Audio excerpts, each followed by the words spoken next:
প্রতিটা সৃষ্টি আল্লাহ পাকের এক একটা মেসেজ দেয়। ঠিক মেয়ে মানুষও একটা মেসেজ দেয়। কি মেসেজ? আল্লাহ পাক মানুষকে সবচেয়ে সুন্দর করে সৃষ্টি করেছেন, আর মানুষের মধ্যে মেয়েদেরকে সবচেয়ে বেশি সুন্দর করে সৃষ্টি করেছেন। আল্লাহ পাকের সবচেয়ে সুন্দর সৃষ্টি হচ্ছে মেয়েরা। আর আমরা মা বোনদেরকে রিকোয়েস্ট করব, 4টা মূলনীতি মেনে কাপড় চোপড় পরবেন। আপনার কাপড়টা এমন হবে না যেই কাপড়টা পরলেও অঙ্গ প্রত্যঙ্গ দেখা যায়, বোঝা যায়, এমন হবে না। কাপড়টা এমন হবে না এত টাইট ফিটিং যে আপনার অঙ্গের উঁচু নিচু অবয়ব বোঝা যায়, এমন হবে না। কাপড়টা এমন হবে না যেটা অমুসলিমদের পোশাক, আর কাপড়টা এমন হবে না যেটা পুরুষদের পোশাক। এই মূলনীতিগুলো মেনটেন করে কাপড় পরবেন ইনশাআল্লাহ। এছাড়াও মেয়েদের কথায় পর্দা আছে, চলনে পর্দা আছে, ওঠা বসায় পর্দা আছে। নামাজ পড়ার সময় তাদেরকে কিছুটা শালীনভাবে নামাজ পড়তে হয়। তাদের চোখের দৃষ্টির মধ্যে পর্দা আছে। এগুলো কে শিখাবে এখনকার মেয়েদেরকে? সবসময় বিজি দেখবেন নতুন কোন সিরিয়াল আসছে, নতুন কোন ফ্যাশন আসছে, নতুন কোন পার্লারে কি আসছে, কোন কাটিং আসছে, কোন নায়িকা আসলো। ওই যে বাংলাদেশে কোন এক নায়িকা আসছে, তাই নিয়ে মিডিয়াতে এমন তোলপাড়, মনে কি নাকি একটা অবস্থা। আল্লাহর কাছে তোমার কি মূল্য আছে হে? আল্লাহর কাছে তোমাদের কি মূল্য আছে? তোমরা কি 5 ওয়াক্ত নামাজ পড়ো? তোমরা কি পর্দা করো? তোমাদের মধ্যে হায়াবোধ কিছু আছে? তোমরা মানুষকে ভালো কিছু শেখাও, সমাজকে ভালো কিছু দাও, শালীন কিছু দাও। আল্লাহর কাছে তোমাদের কি মূল্য আছে? নবী সাল্লাল্লাহু আলাইহি ওয়াসাল্লাম তো জাহান্নাম দেখে সেই কথাটাই বলেছেন, আমি জাহান্নাম দেখে আসলাম, সেখানে বেশিরভাগ অধিবাসী হচ্ছে মেয়ে, নারী। কি কারণ? তারা এমন কাপড় চোপড় পরে বাইরে ঘুরতো যেই কাপড় পরেও তারা নগ্ন থাকতো। আমি কি ব্যাখ্যা করতে হবে? আপনি দেখতে পারেন না? এবং তারা স্বামীর সাথে কুফরি করত। সারা জীবন স্বামী যদি তাদের ভরণ পোষণ দেয়, ভালোবাসে, মহব্বত করে, তাদের জন্য জীবনটা ক্ষয় করে ফেলে, এক পর্যায়ে গিয়ে বলবে সারাটা জীবন তোমার কাছে কিছুই পাইলাম না। বাস্তব। এগুলোর কারণে মেয়েরা বেশি বেশি জাহান্নামে যাবে। এবং তারা মানুষ মারা গেলে মাতম করে, বুক পিঠ চাপড়ায়, এই কারণে যাবে। এবং তর্ক লাগলে অভিশাপ দেয় বেশি, এই কারণে যাবে। আল্লাহ পাক আমাদের মা বোনদেরকে হেফাজত করুন। তবে একটা হাদিস আছে সুসংবাদের।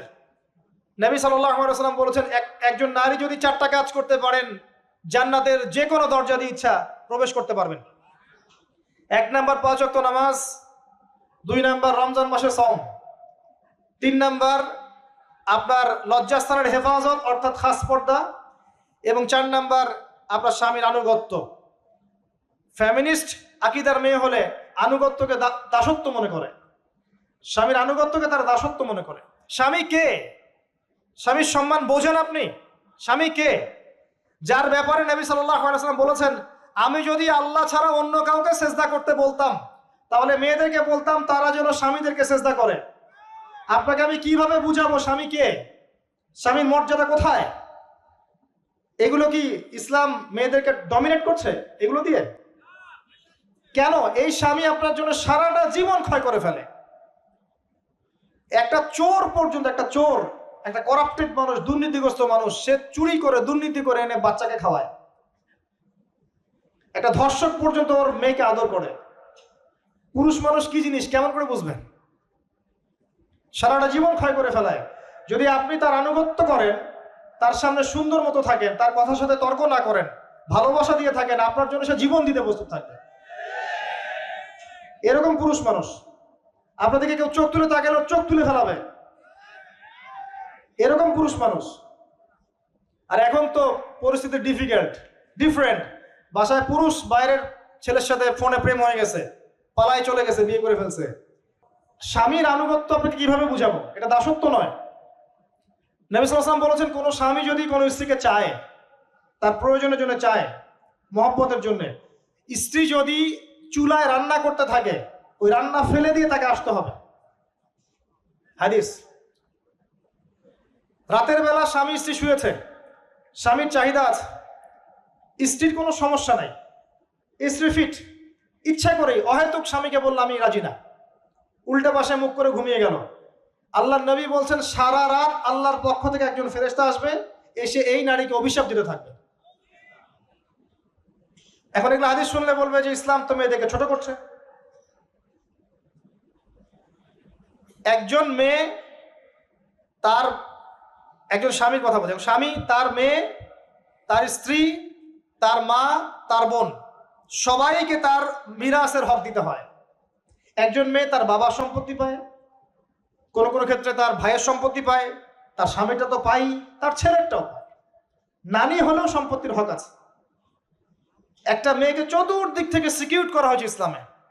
তারপরেও কিছু ফ্যামিনিস্টের কারণে এরা বলবে যে মেয়েদেরকে ইসলাম ছোট করছে। হ্যাঁ, মেয়েদেরকে ইসলাম কেন ছোট করছে? কারণ পর্দা করে যে বাইরে বেরোতে বলেছে, ঢ্যাং ঢ্যাং করে নগ্ন হয়ে বেরোতে নিষেধ করেছে, এই কারণে। যদি বলে যে হ্যাঁ ইসলাম আপনাদেরকে ফ্রি মিক্সিং এর স্বাধীনতা দিচ্ছে, আপনারা সবাই ফ্রি মিক্সিং করেন, গেঞ্জি পরেন, টি শার্ট পরেন, স্যান্ডো গেঞ্জি পরে বাইরে ঘুরে বেড়ান, টাইট ফিটিং প্যান্ট পরে বাইরে ঘুরে বেড়ান, সব জায়গায় আপনারা ফ্রি মিক্সিং করেন, পর্ন দেখেন, জেনা করেন, মদ খান, ইসলাম খুব ভালো। তখন তোমাদের জন্য তো ইসলাম নয়, তোমরা জাহান্নামে যাও, আল্লাহর কি আসে যায়? ইসলাম তোমাদের জন্য নয়, তোমরা জাহান্নামে গিয়ে মরো, ইসলামের কিচ্ছু যায় আসে না। আল্লাহর ওয়াস্তে পারিবারিক আদর্শের দিকে ফোকাস করেন প্রিয় ভাই।